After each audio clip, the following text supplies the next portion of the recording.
Good morning all. നമ്മൾ discuss ചെയ്തുകൊണ്ടിരിക്കുന്നത് second മൊഡ്യൂളിലെ ഭാഗമായിട്ടുള്ള ഡീറ്റെയിൽഡ് ക്വാണ്ടിറ്റി കാൽക്കുലേഷൻ്റെ കാര്യങ്ങളാണ്. അതിൽ central line method and long wall short wall method നമ്മൾ എന്താണെന്നുള്ളത് പരിചയപ്പെട്ടു. അത് ഉപയോഗിച്ചുള്ള പ്രോബ്ലംസാണ് നമ്മൾ ചെയ്തുകൊണ്ടിരിക്കുന്നത്.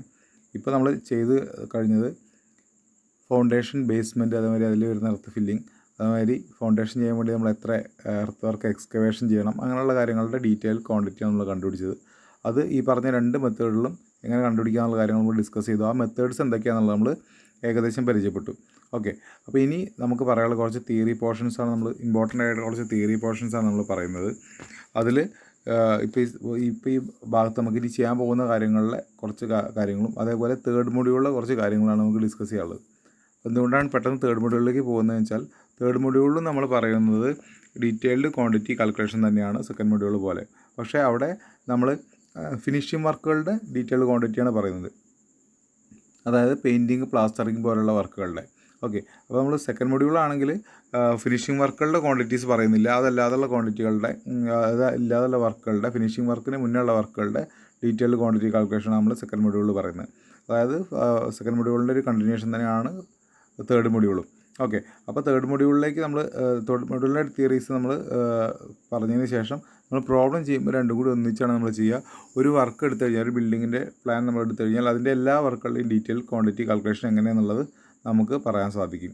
ഓക്കെ, അതുകൊണ്ട് നമുക്ക് തേർഡ് മൊഡ്യൂൾ ഇപ്പോൾ പറയുന്ന കുറച്ച് തിയറിയും അതേപോലെ തേർഡ് മൊഡ്യൂളിലെ തിയറിയും എന്തൊക്കെയാണ് വരുന്നതെന്നുള്ളത് നമുക്ക് നോക്കാം. ഓക്കെ, അപ്പോൾ എനിക്ക് ആദ്യം പറയാനുള്ളത് ഡിഡക്ഷൻ ഓഫ് ഓപ്പണിങ്സിനെ കുറിച്ചാണ്. നമ്മളിപ്പോൾ ഇതുവരെ ചെയ്ത എർത്ത് ഫില്ലിംഗ് വരെയുള്ള വർക്കുകളിൽ എവിടെയും നമുക്ക് ഡിഡക്ഷൻ വേണ്ടി വന്നിട്ടില്ല. എന്താണ് ഡിഡക്ഷൻ എന്ന് പറഞ്ഞാൽ? ഡിഡക്ഷൻ എന്ന് പറഞ്ഞാൽ കുറച്ച് കളയുക, അല്ലേ? എവിടെയാണ് കുറച്ച് കളയേണ്ടി വരിക? നമ്മൾ എടുക്കുന്ന ക്വാണ്ടിറ്റിയിൽ വരാത്ത ഭാഗങ്ങൾ നമ്മൾ കുറച്ച് കളയേണ്ടി വരും. ഇനി നമ്മൾ അടുത്തായിട്ട് ക്വാണ്ടിറ്റി മേസൺറിയുടെ നമ്മൾ ചെയ്യേണ്ടി വരും. അതായത് ഒരു പ്ലിന്ത് ലെവൽ വരെയുള്ള മെറ്റീരിയൽസിൻ്റെ ക്വാണ്ടിറ്റി നമ്മൾ കണ്ടു കഴിഞ്ഞാൽ പിന്നീട് സൂപ്പർ സ്ട്രക്ചറിൽ വരുന്ന മേസൺറി വർക്കാണ്. എന്താ മേസൺറി വർക്ക് എന്ന് പറഞ്ഞാൽ? നമ്മൾ ചുമര് കെട്ടുന്ന, അല്ലേ, കല്ല് വെച്ചിട്ട് നമ്മൾ ചുമര് കെട്ടുന്ന വർക്കുകളെ കുറിച്ചാണ് നമ്മൾ ചെയ്യാൻ പോകുന്നത്. അപ്പോൾ ആ സ്ഥലങ്ങളിൽ നമ്മളൊരു വാളിൻ്റെ സെൻട്രൽ ലൈൻ വെച്ചിട്ട് നമ്മൾ ടോട്ടൽ ക്വാണ്ടിറ്റി കണ്ടു കഴിഞ്ഞാൽ നമുക്ക് കിട്ടുന്ന ടോട്ടൽ ക്വാണ്ടിറ്റി ആക്ച്വൽ ക്വാണ്ടിറ്റി ആയിരിക്കില്ല, അല്ലേ? എന്താ കാരണം? അവിടെ ചില ഓപ്പണിങ്സ് വരും. എന്തൊക്കെ ഓപ്പണിങ്സാണ് വരിക? ഡോർസ്, വിൻഡോസ്, വെന്റിലേറ്റേഴ്സ് പോലുള്ള ഓപ്പണിങ്സ് നമുക്ക് വരും. അപ്പോൾ ആ ഭാഗത്ത് എന്ത് ചെയ്യുന്നില്ല? മേസൺറി ചെയ്യുന്നില്ല. ആ മേസൺറി ചെയ്യാത്ത ഭാഗം നമ്മൾ പിന്നെ കാൽക്കുലേഷൻ ചെയ്യേണ്ട ആവശ്യമുണ്ടോ? അവിടെ നമ്മൾ ക്വാണ്ടിറ്റി കൂട്ടേണ്ട ആവശ്യമുണ്ടോ? ഇല്ല. അവിടെ ഭാഗം നമ്മൾ കുറച്ച് കളയണം. അപ്പോൾ അത് എത്ര കുറയ്ക്കണം എന്നുള്ളതാണ് ഡിഡക്ഷൻ എന്നുള്ളതുകൊണ്ട്, കുറയ്ക്കുക എന്നുള്ളതാണ് നമ്മൾ ഡിഡക്ഷൻ എന്നുള്ള ടേം കൊണ്ട് നമ്മൾ ഉദ്ദേശിക്കുന്നത്. അത് മനസ്സിലാക്കി വയ്ക്കുക. ഓക്കെ, അപ്പോൾ നമ്മൾ എല്ലാ ഓപ്പണിങ്സും കുറയ്ക്കേണ്ട ആവശ്യമുണ്ടോ? ഇല്ല. ചില ഓപ്പണിങ്സ് നമ്മൾ കുറയ്ക്കേണ്ട ആവശ്യം വരുന്നില്ല. അപ്പോൾ അതെങ്ങനെയുള്ള ക്വാണ്ടിറ്റീസാണ് നമ്മൾ കുറയ്ക്കേണ്ടത് എന്നാണ് ഇമ്പോർട്ടൻ്റ് ആയിട്ട് എനിക്ക് നിങ്ങളോട് പറയാനുള്ളത്. അപ്പോൾ അതാണ് ഇവിടെ പറയുന്നത്. Deduction for opening and bearings in masonry work measurement. Masonry work measure ചെയ്യുമ്പോൾ നമ്മുടെ ഡിഡക്ഷനെ കുറിച്ചാണ് പറയുന്നത്.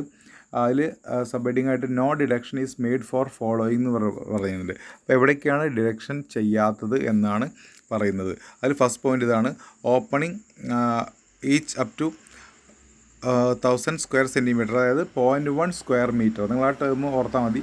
0.1 square opening up to 0.1 square metre. അതായത് നമ്മളൊരു ഓപ്പണിംഗ് എടുക്കുകയാണ്, അതിൻ്റെ ലെങ്ത്തും ബ്രെഡ്ത്തും നമുക്കറിയാം. നമുക്ക് അതിൻ്റെ ഏരിയ കാണുമ്പോൾ അത് 0.1 m² താഴെയാണ് അതിൻ്റെ ഏരിയ എന്നുണ്ടെങ്കിൽ ആ ഭാഗത്ത് ഓപ്പണിങ്ങിൻ്റെ ക്വാണ്ടിറ്റി നമ്മൾ കുറയ്ക്കേണ്ട ആവശ്യമില്ല.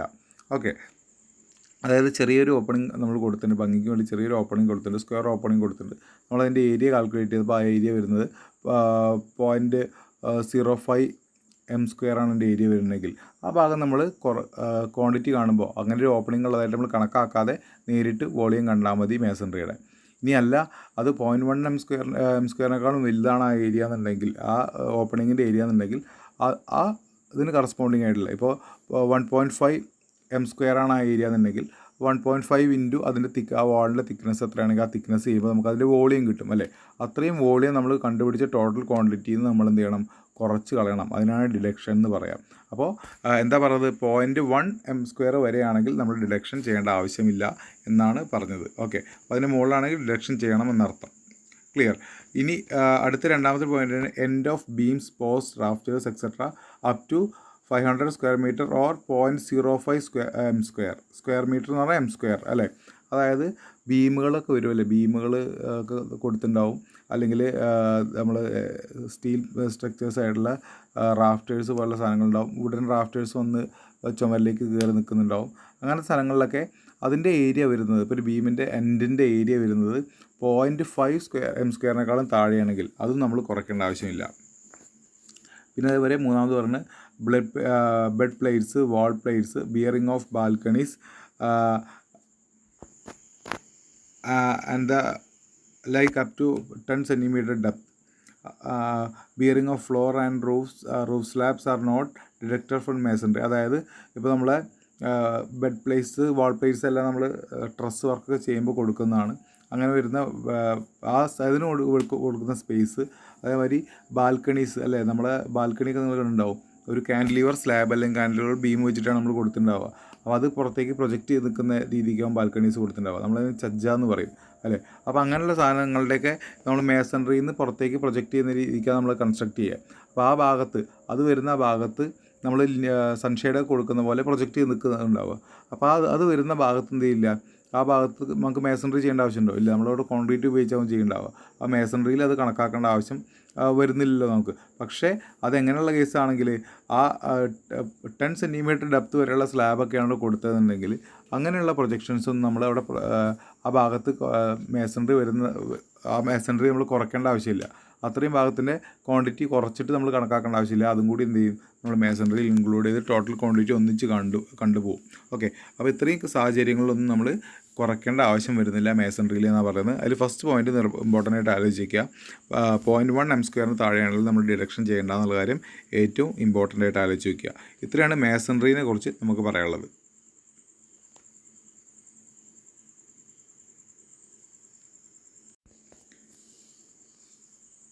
ഇനി നമുക്ക് നോക്കാനുള്ളത് തേർഡ് മൊഡ്യൂളിൽ നമുക്ക് എന്തൊക്കെ തിയറി കാര്യങ്ങളാണ് നോക്കാനുള്ളത് നമുക്ക് നോക്കാം.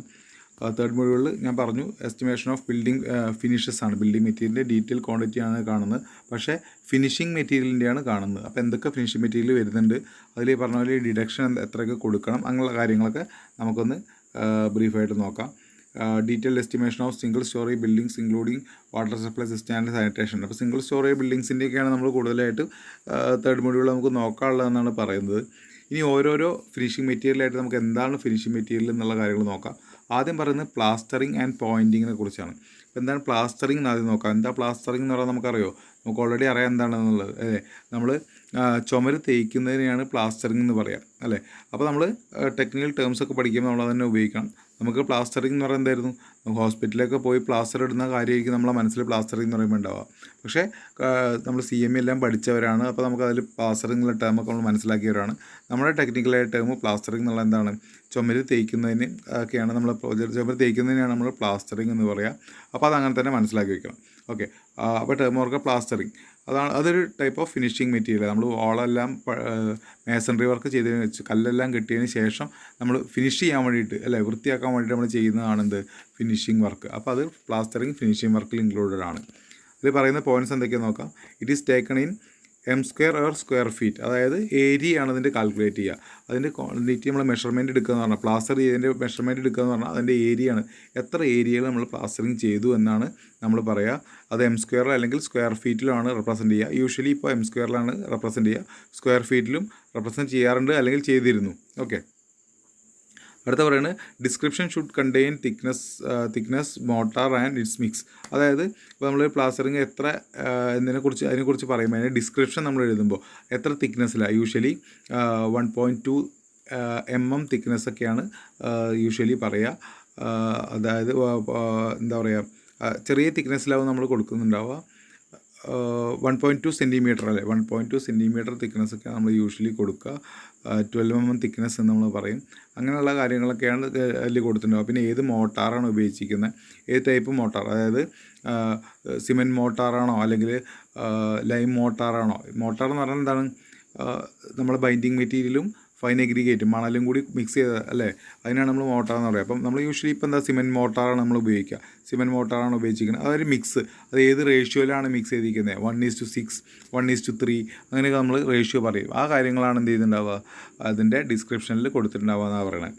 പിന്നെ പ്ലാസ്റ്ററിങ് ഓഫ് സീലിംഗ് വാൾസ് പിന്നെ ബാക്കിയുള്ള ഭാഗങ്ങളൊക്കെ shall be measured in separate items. അതായത് സീലിംഗ് ഇപ്പോൾ വാൾ നമ്മൾ അല്ലേ, വാൾ എന്ന് പറഞ്ഞാൽ ചുമരല്ലേ, ചുമര് നമ്മൾ തേക്കും അല്ലേ. അതേപോലെ സീലിംഗ് എന്ന് പറഞ്ഞാൽ റൂഫിൻ്റെ മുകളിൽ നമ്മൾ തേക്കും. അതായത് റൂമിൻ്റെ ഉള്ളിൽ നോക്കുകയാണെങ്കിൽ റൂമിൻ്റെ മോൾ ഭാഗം നമ്മൾ തേക്കും. ഇത് സെപ്പറേറ്റ് ആയിട്ട് നമ്മൾ കാൽക്കുലേറ്റ് ചെയ്യണമെന്നാണ് പറയുന്നത്. എന്തുകൊണ്ടായിരിക്കും സെപ്പറേറ്റ് ആയിട്ട് കാൽക്കുലേറ്റ് ചെയ്യുന്നത്? നമ്മൾ ഈ ക്വാണ്ടിറ്റി കാൽക്കുലേറ്റ് ചെയ്യുന്നതിനാണ് അതിൻ്റെ റേറ്റ് അറിയാം അല്ലേ. അപ്പോൾ റേറ്റ് അറിയാം, അല്ലെങ്കിൽ ജോലിക്കാർക്ക് നമുക്ക് അതിൻ്റെ കൂലി കൊടുക്കാൻ, റേറ്റിനനുസരിച്ച് കൂലി കൊടുക്കാനൊക്കെയാണ് നമ്മൾ എന്ത് ചെയ്യുന്നത്, നമ്മൾ ക്വാണ്ടിറ്റി കാണുന്നത്. അപ്പോൾ വാൾ പ്ലാസ്റ്റർ ചെയ്യാനും സീലിംഗ് പ്ലാസ്റ്റർ ചെയ്യാനും എന്താണ് ഡിഫറെൻറ്റ് വേജസ് ആണ് കൊടുക്കേണ്ടി വരിക. അല്ലെങ്കിൽ വ്യത്യസ്തമായ കൂലിയാണ് നമ്മൾ അവർക്ക് കൊടുക്കേണ്ടി വരിക, അല്ലെങ്കിൽ അതിന് വ്യത്യസ്ത റേറ്റാണ് നമ്മൾ പറയുക. ഓക്കെ, കാരണം എന്താ, വർക്കിലുള്ള റിസ്കിനുള്ള വ്യത്യാസമാണ്. ചുമര് തേക്കുന്നതിനേക്കാൾ കൂടുതൽ റിസ്ക്കാണ് എന്ത് മോൾ ഭാഗത്ത് തേക്കാനായിട്ട് അല്ലേ. അപ്പോൾ അതിനനുസരിച്ച് റേറ്റ് കൂടും. അത് മാത്രമല്ല നമ്മൾ ഉപയോഗിക്കുന്ന മിക്സും അതിനനുസരിച്ച് മാറും. അതായത് സീലിങ്ങിലൊക്കെ നമ്മൾ തേക്കുകയാണെങ്കിൽ എന്തായാലും കുറച്ചും കൂടി ഉറപ്പുള്ള രീതിക്ക്, കൂടുതൽ പിടിച്ച് നിൽക്കുന്ന രീതിക്ക്, അല്ലെങ്കിൽ സിമെൻറ്റ് കണ്ടൻറ്റ് കൂടുതലുള്ള രീതിക്കുള്ള മോർട്ടാർ നമ്മൾ യൂസ് ചെയ്യണം. കാരണം എന്താ, അതിന് താഴേക്ക് ഇങ്ങനെ ഫോഴ്സ് വരിക അല്ലേ, അപ്പോൾ അടർന്ന് വീഴാനുള്ള സാധ്യത അതിന് കൂടുതലാണ്. അപ്പോൾ നന്നായിട്ട് പിടിച്ച് നിൽക്കുന്ന രീതിക്കുള്ള മെറ്റീരിയലായിരിക്കും നമ്മൾ ഉപയോഗിക്കേണ്ടത്. അതുകൊണ്ട് അതിൻ്റെ മിക്സ് പ്രൊപ്പോർഷനും വ്യത്യാസം ഉണ്ടാകും. അപ്പോൾ ഉപയോഗിക്കുന്ന മെറ്റീരിയൽ മാറുമ്പോൾ, അതായത് മിക്സ് മാറുമ്പോൾ 1:6 നമ്മൾ ഉപയോഗിക്കുന്നു, അല്ലെങ്കിൽ 1:3 നമ്മൾ സീലിങ്ങിൽ ഉപയോഗിക്കുകയാണെന്ന് വിചാരിക്കുക. യൂഷ്വലി 1:3 മിക്സൊക്കെയാണ് സീലിങ്ങിൽ ഉപയോഗിക്കുക. അപ്പോൾ അതിൽ സിമെൻറ്റിൻ്റെ കണ്ടൻറ്റ് എന്തായിരിക്കും, വളരെ കൂടുതലായിരിക്കും. അപ്പോൾ അതിന് റേറ്റും അനുസരിച്ച് കൂടും അല്ലെ, മെറ്റീരിയലിനും ക്വാണ്ടിറ്റി കൂടി റേറ്റ് കൂടി. ഇനി നമ്മൾ വാൾ എടുക്കുകയാണെങ്കിൽ അത് നമ്മൾ ചെയ്യുക 1:5 1:6 റേഷ്യോയിലൊക്കെ ചെയ്യുക. അപ്പോൾ അതിനെന്ത് ചെയ്യും, അതിന് കുറച്ചും കൂടി കുറവ് സിമെൻറ്റ് മതിയാവും. അപ്പോൾ അതിനനുസരിച്ച് മെറ്റീരിയലിൻ്റെ കോസ്റ്റ് അവിടെ വ്യത്യാസം വന്നു. മൊത്തത്തിലുള്ള റേറ്റ് നോക്കുമ്പോൾ വേറെ വേറെ റേറ്റ് ആയിരിക്കും. എല്ലാ വർക്ക്മാൻഷിപ്പിനുള്ള റേറ്റും മെറ്റീരിയലിൻ്റെ റേറ്റും ഒക്കെ നോക്കുമ്പോൾ വ്യത്യാസമാവും. അതുകൊണ്ട് അത് സെപ്പറേറ്റ് ആയിട്ട് എടുക്കണം എന്നാണ് പറയുന്നത്. പിന്നെ പറയുന്നത് exterior plastering to a height greater than 10 meter from ground it measures separately in stage of 3 meters. പിന്നെ പറയുന്നത് plastering of bands of 30 centimeter or below shall be measured in running metres. അതായത് രണ്ട് കാര്യങ്ങളുടെ, ഒന്ന് എക്സ്റ്റീരിയർ വാൾ നമ്മൾ എടുക്കുമ്പോൾ അത് 10 meter ഹൈറ്റിനേക്കാൾ കൂടുതലാണെങ്കിൽ അതിന് സെപ്പറേറ്റ് റേറ്റ് ആയിരിക്കും. അപ്പോൾ നമ്മൾ സെപ്പറേറ്റ് ആയിട്ട് 10 meter ഹൈറ്റിനേക്കാൾ കൂടുതൽ എത്ര വരുന്നുണ്ടെന്നുള്ള നമ്മൾ സെപ്പറേറ്റ് ആയിട്ട് ക്വാണ്ടിറ്റി കാൽക്കുലേറ്റ് ചെയ്യും. കാരണം എന്താ, വർക്ക് ചെയ്യാനുള്ള റിസ്ക് തന്നെയാണ് മെയിനായിട്ട് അല്ലേ. അതേപോലെ ഇപ്പോൾ നമ്മൾ ഉപയോഗിക്കുന്ന മെറ്റീരിയലിൻ്റെ കാര്യത്തിലും വ്യത്യാസങ്ങളുണ്ടാവാം. അപ്പോൾ മെയിനായിട്ട് വർക്ക് ചെയ്യാനുള്ള റിസ്ക് മാറുമ്പോൾ അതിനനുസരിച്ച് റേറ്റ് കൂടുതൽ നമ്മൾ കൊടുക്കേണ്ടി വരും. അപ്പോൾ അത് സെപ്പറേറ്റ് ആയിട്ട് എടുക്കണം. യൂഷ്വലി ചെയ്യുകയെന്ന് വെച്ചാൽ 10 meterൻ്റെ മുകളിൽ പിന്നെ 3 meter കൂടുന്നതിനനുസരിച്ച് നമ്മൾ എന്ത് ചെയ്യും, റേറ്റ് കൂടി വരും. നമുക്ക് ചെയ്യാനുള്ള റേറ്റ് കൂടുതലായി വരികയാണ് സാധാരണ ചെയ്യാറുള്ളത്. ആ ഒരു കാര്യമാണ് അവിടെ മെഷർ ചെയ്ത് നമ്മൾ മെൻഷൻ ചെയ്ത് ജസ്റ്റ് ഒന്ന് ഐഡിയ ആക്കി വയ്ക്കുക എന്നുള്ളത്. പിന്നെ രണ്ടാമത്തെ പോയിന്റ് പറഞ്ഞത് ബാൻഡ്, നമ്മൾ ചെറിയ ലെങ്ത്തിലൊരു ബാൻഡ് പോലെ, അല്ലെങ്കിൽ ഫുൾ വാൾ ചെയ്യുന്നില്ല, ചെറിയൊരു വിഡ്ത്തിൽ നമ്മൾ എന്ത് ചെയ്യാണ്, പ്ലാസ്റ്റർ ചെയ്യുകയാണെങ്കിൽ 30 centimeterേക്കാളും ചെറിയ വിഡ്ത്താണ് അതെന്നുണ്ടെങ്കിൽ, ഒരു ലൈൻ പോലെ നമ്മളിങ്ങനെ പോവുകയാണെങ്കിൽ അത് നമ്മൾ യൂഷ്വലി റണ്ണിങ് മീറ്റേഴ്സിലാണ്, M²-ലല്ല, എത്ര നിങ്ങളത് ചെയ്തിട്ടുണ്ട് എന്നുള്ള രീതിക്കാണ് നമ്മൾ യൂഷ്വൽ റേറ്റ് പറയുക, അല്ലെങ്കിൽ മെഷർമെൻറ്റ് എടുക്കുക എന്നാണ് പറഞ്ഞത്. ഓക്കെ, ഇനി ഇമ്പോർട്ടൻ്റ് ആയിട്ടുള്ള ഭാഗം ഡിഡക്ഷൻ. അതായത് പ്ലാസ്റ്ററിങ്ങിൽ വരുത്തുന്ന ഡിഡക്ഷനെ കുറിച്ചാണ്, വളരെ ഇമ്പോർട്ടൻ്റ് ആണ്, ശ്രദ്ധിക്കുക. ഇതിൽ പറയുന്ന first point, no deduction shall be made for end of beams or post etcetera opening not exceeding 0.5 M². Okay, 0.5 M²-നേക്കാളും താഴെ വരുന്ന, മെസണറിൻ്റെ അവസ്ഥയിൽ 0.05 ആയിരുന്നു, ഇവിടെ 0.5 M²-നേക്കാളും താഴെ വരുന്ന ഓപ്പണിങ്സ് ഭാഗങ്ങൾ, അതായത് ഇപ്പോൾ ബീമിൻ്റെ ഒരു ബീം പോയി എൻഡ് ചെയ്യുകയാണെങ്കിൽ ആ എൻഡിൽ എന്ത് ചെയ്യുന്നില്ല, നമ്മൾ പ്ലാസ്റ്റർ ചെയ്യുന്നില്ലല്ലോ, ആ ഭാഗം നമ്മൾ കാണുന്നില്ലല്ലോ, അല്ലെങ്കിൽ ആ ഭാഗം നമുക്ക് ടച്ച് ചെയ്യാൻ കഴിയില്ല. അപ്പോൾ ആ പോർഷൻ എന്ത് ചെയ്യുന്നില്ല, ഒരു ചുമരിൻ്റെ ഏരിയ നമ്മൾ എടുക്കുകയാണെങ്കിൽ, അല്ലെങ്കിൽ ചുമരിൻ്റെ ക്വാണ്ടിറ്റി നമ്മൾ എടുക്കുകയാണെങ്കിൽ ആ പോർഷൻ വരുന്നില്ല. പക്ഷേ അത് 0.5 M²-നേക്കാളും താഴെയുള്ള ഏരിയ ആണെങ്കിൽ നമ്മൾ ഡിഡക്റ്റ് ചെയ്യേണ്ട, ആ ഭാഗം നമ്മൾ കുറച്ച് കളയേണ്ട ആവശ്യമില്ല. ഇനി നോ ഡിഡക്ഷൻ അതേപോലുള്ള കാര്യങ്ങൾ വരുന്നിടത്ത്, no deduction shall be made for reveal jambs or soffit sill etcetera for those openings. അതായത് ചെറിയ ഓപ്പണിങ്, നമ്മൾ ഡിഡക്റ്റ് ചെയ്യാത്ത ഓപ്പണിങ്സ്, അതായത് നമ്മളിപ്പോൾ എന്ത് ചെയ്യുന്നില്ല, ചെറിയൊരു ഓപ്പണിങ് കൊടുത്തു, ചെറിയൊരു വെന്റിലേഷൻ പോലുള്ളൊരു ചെറിയ ഓപ്പണിങ് നമ്മൾ കൊടുത്തു. അപ്പോൾ ഈ പറഞ്ഞ റിവീൽ ജാം സോഫിറ്റ് എല്ലാം എന്ന് പറ്റും. എന്താണ് ഈ ടേമൊക്കെ ഉദ്ദേശിക്കുന്നത്, അതായത് അതിൻ്റെ സൈഡുകളല്ലേ, ഒരു സ്ക്വയർ ആയിട്ടുള്ളൊരു വിൻഡോ നമ്മൾ എടുക്കുകയാണെങ്കിൽ വിൻഡോൻ്റെ താഴെ ഭാഗത്തിനാണ് സോഫിറ്റ് എന്ന് പറയുക. ഒരു ജാംസ് എന്ന് പറഞ്ഞാൽ അതിൻ്റെ സൈഡുകൾക്കാണ്, ഉള്ളിലുള്ള സൈഡുകൾക്കാണ് ജാംസ് എന്ന് പറയുക. അപ്പോൾ അങ്ങനെയൊക്കെ പറയുന്ന ഭാഗങ്ങൾ, സോഫിറ്റ് എന്ന് പറഞ്ഞാൽ ടോപ്പ് പോർഷൻ, സില്ല് എന്ന് പറഞ്ഞാൽ താഴത്തെ പോർഷൻ. ഓക്കെ, താഴത്തെ ഉള്ളിൽ എന്താ പറയുക അതിൻ്റെ ബോട്ടം പോർഷനാണ് എന്ത് പറയുക, ഉള്ളിലുള്ള ബോട്ടം പോർഷനാണ് എന്താ പറയുക സില്ല് എന്ന് പറയുക. ജാംസ് എന്ന് പറഞ്ഞാൽ വെർട്ടിക്കലായിട്ട് സൈഡിലുള്ള പോർഷൻസ്. സോഫിറ്റ് എന്ന് പറഞ്ഞാൽ അതിൻ്റെ ടോപ്പിലെ ബോട്ടം പോർഷനൊക്കെയാണ് നമ്മൾ എന്താ പറയുക സോഫിറ്റ് എന്ന് പറയുക. അപ്പോൾ ഒരു ഓപ്പണിംഗ് എടുത്തു കഴിഞ്ഞാൽ അതിൻ്റെ ഉള്ളിലൊക്കെ നമ്മൾ പ്ലാസ്റ്ററിങ് ചെയ്യേണ്ടി വരും, ഉള്ളിലൊക്കെ നമ്മൾ തേക്കണം അല്ലേ. പക്ഷേ നമ്മൾ ഓപ്പണിംഗ് ഓൾറെഡി എടുക്കുന്നില്ലെങ്കിൽ സെപ്പറേറ്റ് ആയിട്ട് പിന്നെ ഈ ഉൾഭാഗത്തുള്ള കൊടുക്കുന്ന പ്ലാസ്റ്ററിൻ്റെ ക്വാണ്ടിറ്റി നമ്മൾ വേറെ കാണേണ്ടി വരില്ല എന്നാണ്, കാണേണ്ട ആവശ്യമില്ല എന്നാണ് പറയുന്നത്. ഓക്കെ. പിന്നെ അപ്പോൾ നമ്മൾ എന്താണ് 0.5 m² വരെയുള്ള നമ്മൾ ഡിഡക്റ്റ് ചെയ്യേണ്ടതെന്ന് പറഞ്ഞു. ഫോർ ഓപ്പണിംഗ് എക്സീഡിങ് 0.5 m² എന്താണെന്നാണ് പറയുന്നത്. അപ്പോൾ നമ്മൾ പറഞ്ഞു ഫസ്റ്റ് പോയിന്റിൽ നമ്മൾ പറഞ്ഞത് ഓപ്പണിംഗ് നോട്ട് എക്സീഡിങ് 0.5 m² ആണെങ്കിൽ നമ്മൾ നോ ഡിഡക്ഷൻ. അതേമാതിരി ബീമിൻ്റെ എൻഡ് അങ്ങനത്തെ സാധനങ്ങളൊന്നും ഡിഡക്റ്റ് ചെയ്യുന്നില്ല എന്ന് പറഞ്ഞു. ഇനി 0.5 m² താഴെയാണെങ്കിൽ നോട്ട് എക്സീഡിങ് ആണെങ്കിലാണ് പറഞ്ഞത്. ഇനി 0.5 m² മുകളിലേക്ക് വരികയാണെങ്കിൽ for opening exceeding 0.5 m² but not exceeding 3 m². അതായത് ഒരു ഓപ്പണിംഗ് നമ്മൾ എടുത്തു, ആ ഓപ്പണിങ്ങിൻ്റെ ഏരിയ നമ്മൾ നീളം വീതി മൾട്ടിപ്ലൈ ചെയ്ത ഏരിയ കണ്ടുപിടിച്ചു. ആ ഏരിയ 0.5 m²-നും 3 m²-നും ഇടയിലാണെങ്കിൽ, അപ്പോൾ നമ്മളൊരു ചുമരിൽ നമ്മൾ പ്ലാസ്റ്റർ ചെയ്യുന്നതാണ് കണക്കാക്കുന്നുണ്ടെങ്കിൽ, ചുമരിൽ നമ്മൾ തേക്കുകയാണ്, അതിൻ്റെ ഏരിയ നമ്മൾ കണക്കാക്കുകയാണെങ്കിൽ ആ ചുമരിൽ എന്ത് വരുന്നുണ്ട്, ഒരു വിൻഡോ വരുന്നുണ്ട്. വിൻഡോൻ്റെ ഓപ്പണിംഗ് 0.5 m²-നും 3 m²-നും, ഇപ്പോൾ 2 m² ആണെന്ന് നമുക്ക് വിചാരിക്കാം. അതിൻ്റെ ഇടയിലുള്ളൊരു വാല്യൂ ആണെങ്കിൽ എന്താ ചെയ്യേണ്ടത്, ഇങ്ങനെ ഡിഡക്റ്റ് ചെയ്യണമെന്നാണ് പറയുന്നത്. Each deduction shall be made for one face only and the other face shall be allow for jamb, soffit, sill etcetera which is not measured. അതായത് ഇപ്പോൾ ഈ ഏരിയ വരുന്നത് 0.5-നും 3-ക്കും ഇടയിലുള്ള ഒരു ഏരിയയാണ് ഈ ഓപ്പണിങ് വരുന്നതെന്നുണ്ടെങ്കിൽ, നമുക്കൊരു ചുമരെടുത്താൽ ചുമരിന് 2 വശം ഉണ്ടാവുമല്ലോ, ഉള്ളുവശം ഉണ്ടാവും പുറം വശം ഉണ്ടാവും അല്ലേ. അപ്പോൾ അതിൽ ഏതെങ്കിലും ഒരു വശത്ത് മാത്രം എന്ത് ചെയ്യും, നമ്മൾ ഡിഡക്റ്റ് ചെയ്യും. നമ്മൾ ഉള്ളിൽ നിന്ന് മെഷർമെൻറ്റ് എടുക്കുമ്പോൾ നീളം വീതിയും കണ്ട് ചുമരിൻ്റെ ഏരിയ നമ്മൾ കണ്ടുപിടിച്ചു, പക്ഷേ അവിടെ ഒരു വിൻഡോ വരുന്നുണ്ട്, ആ പോർഷൻ നമുക്ക് എന്ത് ചെയ്യണം, ഡിഡക്റ്റ് ചെയ്യണം. അത് 2 m² ആണ് വരുന്നതിൻ്റെ ഏരിയ. അപ്പോൾ ആ 2 m² എന്ത് ചെയ്യണം, ഈ കണ്ടുപിടിച്ച് ടോട്ടൽ ഏരിയയിൽ നമ്മൾ ഡിഡക്റ്റ് ചെയ്യണം അല്ലേ. പക്ഷേ ഇതേപോലെ എന്ത് ചെയ്യുന്നുണ്ട്, ഓപ്പണിംഗ് പുറത്തേക്കും വരുന്നുണ്ട് അല്ലേ. ഈ ചുമരിൻ്റെ പുറം ഭാഗം നമ്മൾ എടുക്കുമ്പോൾ അവിടെയും നമുക്ക് എന്ത് വരുന്നുണ്ട്, ഡിഡക്ഷൻ വരുന്നുണ്ട്. പക്ഷേ അങ്ങനെ നമ്മൾ ഡിഡക്റ്റ് ചെയ്യേണ്ട ആവശ്യമില്ല, ഒന്നെങ്കിൽ ഉള്ളിൽ അല്ലെങ്കിൽ പുറത്ത്. യൂഷ്വലി നമ്മൾ ഉള്ളിലാണ് ഡിഡക്ഷൻ കൊടുക്കുക. ഉള്ളിൽ ഡിഡക്ഷൻ മാത്രം, ഉള്ളിൽ മാത്രം എന്ത് ചെയ്താൽ മതി, എത്ര ഏരിയ വരുന്നോ അത് ടോട്ടൽ ഏരിയയിൽ നിന്ന് കുറച്ചാൽ മതി. ഒരു വശം മാത്രം നമ്മൾ കുറയ്ക്കുക, ഒരു ചുമരിൻ്റെ ഒരു വശത്ത് മാത്രം കുറയ്ക്കുക. എന്താ അങ്ങനെ ചെയ്യാൻ കാരണം ഇതിൻ്റെ ഈ ഓപ്പണിങ്ങിൻ്റെ സൈഡ് ഇപ്പോൾ നമ്മൾ പറഞ്ഞ മാതിരി എന്തൊക്കെ വരുന്നുണ്ട്, ഈ നമ്മൾ പറഞ്ഞ ജാമ്പ്, സില്ല്, സോഫിറ്റ് അങ്ങനെയൊക്കെ വരുന്ന ഭാഗം ഉണ്ടല്ലോ, അതായത് അതിൻ്റെ ഉൾവശം അല്ലെ, ഈ ഓപ്പണിങ്ങിൻ്റെ ഉൾവശം നമ്മൾ പ്ലാസ്റ്റർ ചെയ്യുമല്ലോ, ആ പോർഷൻ നമ്മൾ എന്ത് ചെയ്യുന്നില്ല, എക്സ്ട്രാ ആയിട്ട് കണക്കാക്കുന്നില്ല. അതിന് പകരം എന്ത് ചെയ്യും, ഒരു ഫുൾ വശം തന്നെ നമ്മൾ എന്ത് ചെയ്യും, അവിടെ നമ്മൾ ഡിഡക്ഷൻ കൊടുക്കാതെ അവിടെയും കൂടി നമ്മൾ പ്ലാസ്റ്റർ ചെയ്യുന്നതായിട്ട് നമ്മൾ കണക്കാക്കി നമ്മൾ ഏരിയയിൽ കണക്കാക്കും. അപ്പോൾ നമ്മൾ ഈ പറയുന്ന ഉൾവശത്തിൻ്റെ പ്ലാസ്റ്ററിങ് തോന്നുന്നു അതിലേക്ക് വന്നു. അപ്പോൾ നമ്മളത് സെപ്പറേറ്റ് മെഷർമെൻറ്റ് എടുത്തിട്ട് ആഡ് ചെയ്യേണ്ട ആവശ്യം വരുന്നില്ല. എങ്ങനെ, opening is in between 0.5 m² and 3 m² ആണെങ്കിൽ. ഓക്കെ. അതിൻ്റെ കൂടുതൽ കാര്യം കൂടി പറയട്ടെ. ഇപ്പോൾ പോയിന്റ് നമ്മൾ എഴുതിയിട്ടില്ല. ഈ 3 m² മുകളിലേക്കാണ് നമ്മൾ ചെയ്യുന്നതെന്നുണ്ടെങ്കിൽ അതും കൂടി നിങ്ങളൊന്ന് ഓർത്ത് വയ്ക്കുക. 3 m² മുകളിലേക്കാണ് നമ്മുടെ ഓപ്പണിങ്ങിൻ്റെ ഏരിയ വരുന്നതെന്നുണ്ടെങ്കിൽ നമ്മൾ എന്ത് ചെയ്യണം, രണ്ട് സൈഡിൽ നിന്നും ഡിഡക്റ്റ് ചെയ്യണം. അതായത് വലിയ ഓപ്പണിംഗ് ആണ് വരുന്നതെന്നുണ്ടെങ്കിൽ ഉൾവശത്തു നിന്ന് ഏരിയ എടുക്കുമ്പോൾ നമ്മൾ ഒരു ചുമരിൻ്റെ ഉൾവശത്തെ ഏരിയ എടുക്കുമ്പോൾ മെഷർ ചെയ്യണം, പ്ലാസ്റ്ററിങ്ങിൻ്റെ ഏരിയ എടുക്കുമ്പോഴും ഡിഡക്റ്റ് ചെയ്യണം, അതേമാതിരി പുറത്തെടുക്കുമ്പോൾ ഡിഡക്റ്റ് ചെയ്യണം. പക്ഷേ ഈ പറഞ്ഞ സോഫിറ്റ്, സില്ല്, അതായത് ഇതിൻ്റെ ഈ ഓപ്പണിങ്ങിൻ്റെ ഒരു സർഫസ് ഉണ്ടാവുമല്ലോ, ഓപ്പണിങ്ങിൻ്റെ ഉൾവശത്ത് നമ്മൾ ഇപ്പോൾ വിൻഡോ ഓപ്പണിംഗ് ഒക്കെ ആണെങ്കിൽ നമ്മൾ വിൻഡോ ഫ്രെയിമൊക്കെ വെക്കുന്ന പോർഷൻ ഉണ്ടാവുമല്ലോ, അവിടെ സോഫിറ്റ്, സില്ല്, ജാമ്പ്, അതായത് വെർട്ടിക്കൽ സൈഡ് 2 സൈഡുകൾ, ഹൊറിസോണ്ടലായിട്ട് 2 സൈഡുകൾ അല്ലേ, ഈ വശങ്ങളിൽ നമ്മൾ പ്ലാസ്റ്റർ ചെയ്യുന്നതിൻ്റെ മെഷർമെൻറ്റ് നമ്മൾ സെപ്പറേറ്റ് ആയിട്ട് എടുത്തിട്ട് ആഡ് ചെയ്യേണ്ടി വരും വലിയ ഓപ്പണിങ്ങുകളാണെങ്കിൽ. ഓക്കെ. ആ കാര്യങ്ങൾ കൂടി ഒന്ന് ഇവിടെ പറയുകയാണ്, നമ്മളിവിടെ നോട്ടായിട്ട് മെൻഷൻ ചെയ്യാത്തത് കൊണ്ട് ഓർമ്മിപ്പിച്ചു എന്നുള്ളൂ, അതും കൂടി ഒന്ന് ഓർത്ത് വയ്ക്കുക. ഓക്കെ, പോയിൻ്റായിട്ട് എഴുതി വെച്ചാൽ നല്ലതാണ്.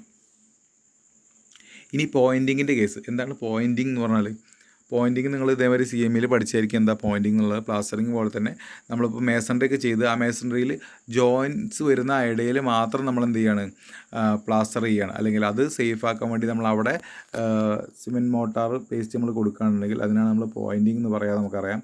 അത് ഡിഫറെൻറ്റ് ടൈപ്പ് ഓഫ് പോയിൻറ്റിങ്ങൾ ഉണ്ട്, നിങ്ങൾ പഠിച്ചിട്ടുണ്ടാവും, ഏതൊക്കെ ടൈപ്പാണെന്നുള്ളത് ഫിഗറൊക്കെ വരച്ച് നിങ്ങൾ പഠിച്ചിട്ടുണ്ടാവും, അത് ഓർക്കുക. പിന്നെ അതും ഇതിൽ പറയുന്നത് it is measured in m² square feet. Plastering പോലെ തന്നെ m² അല്ലെങ്കിൽ സ്ക്വയർ ഫീറ്റിലാണ് മെഷർ ചെയ്യുക. നമ്മൾ ജസ്റ്റ് എല്ലാ ഭാഗവും പ്ലാസ്റ്ററിങ് പോലെ ത്രൂ ഔട്ട് ഒരു ഫേസ് മൊത്തമായിട്ട് നമ്മൾ ചെയ്യുന്നില്ലെങ്കിൽ കൂടി അത് ആ മൊത്തമായിട്ടുള്ള ഫേസാണ് നമ്മൾ എടുക്കുക. അത് വർക്ക് ചെയ്യാനുള്ള റിസ്ക് നമുക്ക് അത്രയും കൂടുതലുള്ളതുകൊണ്ട് എന്ത് ചെയ്യും, നമ്മൾ ഒന്നിച്ച് ആ ഒരു മൊത്തം ഏരിയ തന്നെയാണ് എടുക്കുക, എം സ്ക്വയർ അല്ലെങ്കിൽ സ്ക്വയർ ഫീറ്റിൽ തന്നെയാണ് മെഷർ ചെയ്യുക. It is measured flat of the all surface area അതാണ് ഇപ്പോൾ പറഞ്ഞത് നമ്മൾ. അതായത് പോയിൻറ്റിങ് നമ്മൾ ചെയ്യുന്നത് ത്രൂ ഔട്ട് ദ സർഫസിൽ ചെയ്യണില്ലെങ്കിലും ആ മൊത്തം ഏരിയ തന്നെയാണ് നമ്മൾ അതിൻ്റെ മെഷർമെൻറ്റിൽ കണക്കാക്കുക. പിന്നെ description including type of pointing motor and mix. നമ്മൾ മുന്നേ പറഞ്ഞ പോലെ തന്നെ പ്ലാസ്റ്ററിങ്ങിൻ്റെ കാര്യത്തിൽ നമ്മൾ പറഞ്ഞു ഏത് മോട്ടാറാണ് ഉപയോഗിക്കുന്നത്, ഏത് മിക്സാണ്, ഏത് റേഷ്യോയിലാണ് മിക്സ് ചെയ്യുന്നതെന്നൊക്കെ നമ്മൾ പറയും. അതിൻ്റെ പോലെ തന്നെ ഏത് ടൈപ്പ് പോയിൻറ്റിംഗ് ആണ് ചെയ്യുന്നതെന്നും കൂടി നമ്മൾ പറയും. ഡിഫറെൻറ്റ് ടൈപ്പിലുള്ള പോയിൻറ്റിങ്ങൾ പഠിച്ചിട്ടുണ്ട്, അതിൽ ഏത് ടൈപ്പാണ് നമ്മൾ ചെയ്യുന്നതെന്നും കൂടി നമ്മൾ മെൻഷൻ ചെയ്യും. പിന്നെ deduction shall be made in the same way as the plastering. പ്ലാസ്റ്ററിങ്ങിൽ പറഞ്ഞ അതേപോലെ തന്നെയാണ് ഇവിടെയും ഡിഡക്ഷൻ ചെയ്യുക എന്നുള്ളത് ഓർക്കുക. ഇനി അടുത്ത ഒരു ഫിനിഷിംഗ് വർക്ക് പറയുന്നത് വൈറ്റ് വാഷിംഗ്, ഡിസ്റ്റംബറിങ്, കളർ വാഷിംഗ് എന്നൊക്കെയാണ്. അതായത് നമ്മൾ ജസ്റ്റ് ഒരു പ്രൈമറി കോട്ടായിട്ട് നമ്മൾ വൈറ്റ് വാഷിംഗ് കൊടുക്കും, അതായത് ഡിസ്റ്റംബേഴ്സ് അടിക്കും, അല്ല വുഡൻ ഇതിലൊക്കെ ചെയ്യുമ്പോൾ നമ്മൾ ഡിസ്റ്റംബർ കൊടുക്കും. പിന്നെ കളർ വാഷിങ്സ്, വൈറ്റ് വാഷ് പോലെ തന്നെ കളർ വാഷ് നമ്മൾ കൊടുക്കും. അങ്ങനെ ഒരു ഇനീഷ്യൽ കോട്ടായിട്ടാണ് നമ്മൾ എന്ത് കൊടുക്കുക, ഇത് കൊടുക്കുക, അല്ലെങ്കിൽ പ്രൊട്ടക്റ്റീവ് മെഷേഴ്സ് ആയിട്ടൊക്കെയാണ് നമ്മൾ കൊടുക്കുക. അങ്ങനെ കൊടുക്കുന്ന കാര്യങ്ങളുടെ ഫിനിഷിംഗ് വർക്കുകളുടെ ക്വാണ്ടിറ്റി എങ്ങനെ കാണുക എന്നുള്ളതാണ്. അതും നമ്മൾ പറയുന്ന പോലെ തന്നെ ചെറിയ തിന്നായിട്ടുള്ള വർക്കാണ്, അതുകൊണ്ട് നമ്മൾ അതും എന്ത് ചെയ്യുന്നത് ഏരിയയിലാണ് മെഷർ ചെയ്യുക. എം ക്യൂബിലല്ല നമ്മൾ മെഷർ ചെയ്യുക, ഏരിയയാണ്. അതിൻ്റെ തിക്നെസ് നമുക്ക് പറയാൻ പറ്റില്ല. മുന്നേ പ്ലാസ്റ്ററിങ്ങിൽ നമ്മൾ പറഞ്ഞു അതിൻ്റെ തിക്നെസ്സും കൂടി നമ്മൾ മെൻഷൻ ചെയ്യുന്നു, നമ്മൾ പറഞ്ഞു അല്ലേ, എത്ര തിക്നെസ്സിലാണ് നമ്മൾ പ്ലാസ്റ്റർ ചെയ്യുന്നത് മെൻഷൻ ചെയ്യുന്നു പറയും. പക്ഷേ ആ തിക്നെസ് നമ്മൾ ജസ്റ്റ് മെൻഷൻ ചെയ്യുള്ളൂ, അത് വോളിയം കാണുകയല്ല നമ്മൾ ചെയ്യുക, അതിൻ്റെ ഏരിയ തന്നെയാണ് നമ്മൾ കാണുക. പക്ഷേ ഇവിടെ വൈറ്റ് വാഷിങ് കാര്യങ്ങൾ വരുമ്പോൾ നമുക്ക് അതിൻ്റെ തിക്നെസ് പറയാൻ കൂടി സാധിക്കില്ല അല്ലേ. അപ്പോൾ അതെല്ലാം എന്താണ് എം സ്ക്വയറിൽ തന്നെയാണ് മെഷർ ചെയ്യുക എന്നുള്ളത് ഫസ്റ്റ് പോയിന്റ് പറയുന്നു. പിന്നെ അതിൻ്റെ the item shall include the surface of cleaning, smoothening,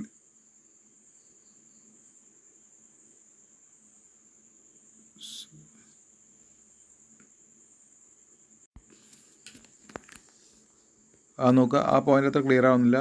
the item shall be including the surface of clean, ഇത്രയും മനസ്സിലാക്കുക. അതായത് നമ്മൾ വൈറ്റ് വാഷ് ചെയ്യുന്നതിൻ്റെ ക്ലീനിങ്, അതേമാതിരി ടാമ്പിങ് പോലുള്ള കാര്യങ്ങളൊക്കെ ചെയ്യും, സർഫസിൽ പിടിച്ച് നിർത്താനുള്ള കാര്യങ്ങൾ ചെയ്യും, അതേമാതിരി എന്തെങ്കിലും കാര്യങ്ങളൊക്കെ സ്മൂത്തനിങ് ചെയ്യും.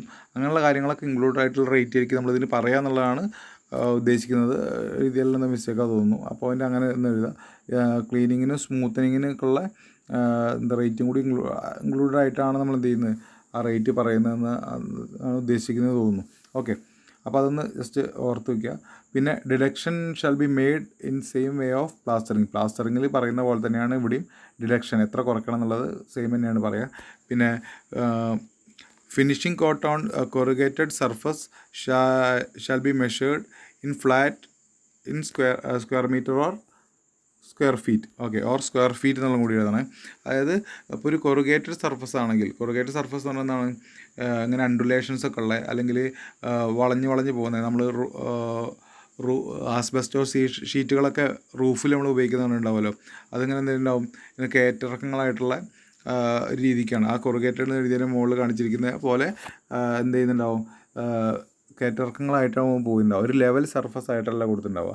അതിനാണ് കൊറുഗേറ്റഡ് സർഫസ് എന്ന് പറയുക. ആ ഫിനിഷിങ് കൊറുഗേറ്റഡ് സർഫസ് ആണെങ്കിൽ കൂടി നമ്മൾ എന്ത് ചെയ്യാം, ഫ്ലാറ്റ് ആയിട്ടുള്ള ഒരു ഏരിയ ആണ് എന്ത് ചെയ്യുക നമ്മൾ കണക്കാക്കുക. ഫ്ലാറ്റ് ആയിട്ടുള്ള ഒരു ഏരിയയിൽ അതിൻ്റെ നീളം വീതി നോക്കിയിട്ട് ആ ഏരിയയാണ് നമ്മൾ എന്ത് ചെയ്യുക, അല്ലാതെ കൊറുഗേറ്റഡ് ആയിട്ടുള്ള വളഞ്ഞു പോകുന്നതിനനുസരിച്ചുള്ള ലെങ്ത് അല്ല നമ്മൾ എടുക്കുക. ഫ്ലാറ്റ് ആയിട്ടുള്ള സർഫസിൻ്റെ ഏരിയയാണ് നമ്മൾ കണക്കാക്കുക. എം സ്ക്വയറിൽ നമ്മൾ ഏരിയയാണ് കണക്കാക്കുക. സ്ക്വയർ മീറ്ററിൽ അല്ലെങ്കിൽ സ്ക്വയർ ഫീറ്റിൽ നമ്മൾ കണക്കാക്കും. പക്ഷേ ഇങ്ങനെ കൊറുഗേറ്റഡ് ആയിട്ടുള്ള സർഫസുകളാണെങ്കിൽ quantity shall be increase by following percentage. അങ്ങനെയുള്ള ഏതൊക്കെ കേസിലാണ് ഇത് ഇൻക്രീസ് ചെയ്യേണ്ടതെന്നാണ്. ഫസ്റ്റ് പറയുന്നത് corrugated iron sheet. Iron sheet ഉപയോഗിക്കുകയാണ് നമ്മളിപ്പോൾ റൂഫിംഗ് ഷീറ്റുകളൊക്കെ, അത് നിങ്ങൾക്ക് കാണാം ഓട് പോലെ തന്നെ അതിലിങ്ങനെ ചെറിയ എന്താ പറയുക ഷേപ്പ് വ്യത്യാസങ്ങളൊക്കെ നമുക്ക് കാണാൻ സാധിക്കും അല്ലേ. അപ്പോൾ അങ്ങനെയുള്ള കൊറുഗേറ്റഡ് അയൺ ഷീറ്റ് ആണെങ്കിൽ ഇപ്പോൾ നമ്മൾ ടോട്ടൽ കണ്ട ക്വാണ്ടിറ്റിയോട് കൂടി 14% കൂടി ആഡ് ചെയ്യുക. അപ്പോൾ ആ കയറ്റിറക്കങ്ങൾ വരുമ്പോൾ അവിടെ എന്ത് ചെയ്യും, അവിടെ സ്വാഭാവികമായിട്ട് മെറ്റീരിയലിൻ്റെ ഏരിയ കൂടുന്നുണ്ട് അല്ലേ. അപ്പോൾ അത് കണക്കാക്കാൻ വേണ്ടിയിട്ട് 14% കൂടി നമ്മൾ എന്ത് ചെയ്യും, ആഡ് ചെയ്യും അയൺ ഷീറ്റ്സ് ആണെങ്കിൽ. ഇനി കൊറുഗേറ്റഡ് ആസ്ബസ്റ്റോ ഷീറ്റ് ആണെങ്കിൽ എന്ത് ചെയ്യുന്നുണ്ടാവും, 20% കൂടി നമ്മൾ ആഡ് ചെയ്യണം. ടോട്ടൽ കിട്ടിയ ഏരിയയോടുകൂടി അതിൻ്റെ 20% കൂടി ആഡ് ചെയ്യണം. ഇനി സെമി കൊറുഗേറ്റഡ് ആസ്ബസ്റ്റോ ഷീറ്റ് ആണെങ്കിൽ, സെമി കൊറുഗേറ്റഡ് എന്ന് പറഞ്ഞാൽ ഇടയ്ക്ക് കൊറുഗേഷൻസ് ഉണ്ടാവും, പിന്നെ ഫ്ലാറ്റ് ആയിട്ടിരിക്കും, പിന്നെ ഇങ്ങനെ മാതിരി കയറ്റിറക്കങ്ങൾ ഉണ്ടാവും, പിന്നെ എന്ത് ചെയ്യുന്നു, പിന്നെയും ഫ്ലാറ്റ് ആവും. അങ്ങനെയുള്ള ഷീറ്റുകളാണെങ്കിൽ 10% നമ്മൾ ആഡ് ചെയ്യും. ടോട്ടൽ കണ്ട ഏരിയയിൽ നിന്ന് 10% നമ്മൾ ആഡ് ചെയ്യും. ഓക്കെ, ഇനി നമുക്ക് നോക്കാം പെയിൻറ്റിങ്ങിൻ്റെ കാര്യം. പെയിൻറ്റിങ്ങും ഇപ്പോൾ വൈറ്റ് വാഷിങ്ങും കളർ വാഷിങ്ങൊക്കെ പറഞ്ഞ പോലെ തന്നെയാണ്. നമുക്ക് ആലോചിച്ച് അറിയാം, ഒരു സർഫസിൽ നമ്മൾ സർഫസ് ഫിനിഷ് ആയിട്ട് വളരെ ഇമ്പോർട്ടൻ്റ് ആയിട്ടുള്ള സർഫസ് ഫിനിഷാണ് painting. It is measured in M². അതും സ്വാഭാവികമായിട്ടും M² തന്നെയാണ് മെഷർ ചെയ്യുക.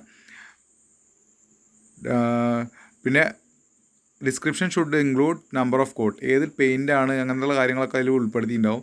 അതേപോലെ എത്ര കോട്ട് പെയിൻറ്റ് ചെയ്യുന്നുണ്ട് എന്നുള്ളതും അതിൽ ഇൻക്ലൂഡ് ചെയ്യും. അപ്പോൾ അതിനനുസരിച്ചാണ് നമ്മൾ റേറ്റ് പറയുക. അപ്പോൾ 2 കോട്ടാണെങ്കിൽ അതിനനുസരിച്ച് മെറ്റീരിയൽ കൂടി അല്ലേ.